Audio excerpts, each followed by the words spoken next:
ఇక వివరాల్లోకి వెళ్తే సార్వత్రిక ఎన్నికల ఓట్ల లెక్కింపు కార్యక్రమాన్ని సజావుగా పారదర్శకంగా నిర్వహించేందుకు అన్ని ఏర్పాట్లు చేశామని కౌంటింగ్ కేంద్రంలో నిరంతర నిఘా ప్రత్యేక భద్రత ఏర్పాటు చేయడం జరిగిందని జిల్లా కలెక్టర్ జిల్లా ఎన్నికల అధికారి జెనివాస్ పేర్కొన్నారు. కలెక్టరేట్లో సార్వత్రిక ఎన్నికల ఓట్ల లెక్కింపు ప్రక్రియ నేపథ్యంలో జిల్లాలో గుర్తింపు పొందిన రాజకీయ పార్టీ ప్రతినిధులు కాకినాడ పార్లమెంట్ నియోజకవర్గం నుంచి పోటీ చేసిన అభ్యర్థులతో జిల్లా కలెక్టర్ జిల్లా ఎన్నికల అధికారి జెనివాస్ జిల్లా ఎస్పీ సతీష్ కుమార్ తో కలిసి సమావేశం నిర్వహించారు.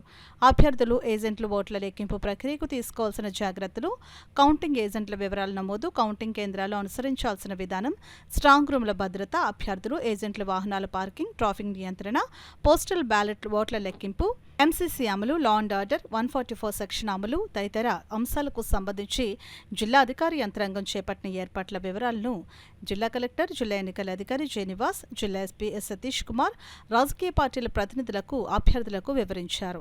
సాధారణ ఎన్నికలు 2024 నిర్వహణలో భాగంగా జిల్లాలోని అన్ని నియోజకవర్గాల్లో పోలింగ్ ప్రశాంతంగా జరిగేందుకు రాజకీయ పార్టీల ప్రతినిధులందరూ సహకరించారని, అదేవిధంగా జూన్ 4న జరిగే ఓట్ల లెక్కింపు కార్యక్రమం కూడా ప్రశాంత వాతావరణంలో సజావుగా జరిగేందుకు సహకరించాలని ఈ సందర్భంగా కోరారు.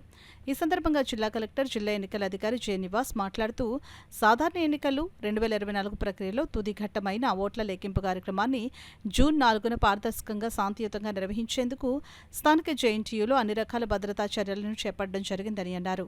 జిల్లా ఎస్పీ సతీష్ కుమార్ మాట్లాడుతూ ఎన్నికల కమిషన్ మార్గదర్శకాల ప్రకారం జూన్ 6వ తేదీ వరకు జిల్లాలో ఎన్నికల ప్రవర్తన నియమావళి అమల్లో ఉంటుందని అన్నారు. లా అండ్ ఆర్డర్ సమస్యలు తలెత్తకుండా ఓట్ల లెక్కింపు కార్యక్రమం విజయవంతంగా పూర్తి చేసేందుకు రాజకీయ పార్టీల ప్రతినిధులు, అభ్యర్థులు, ఏజెంట్లు సహకరించాలని అన్నారు.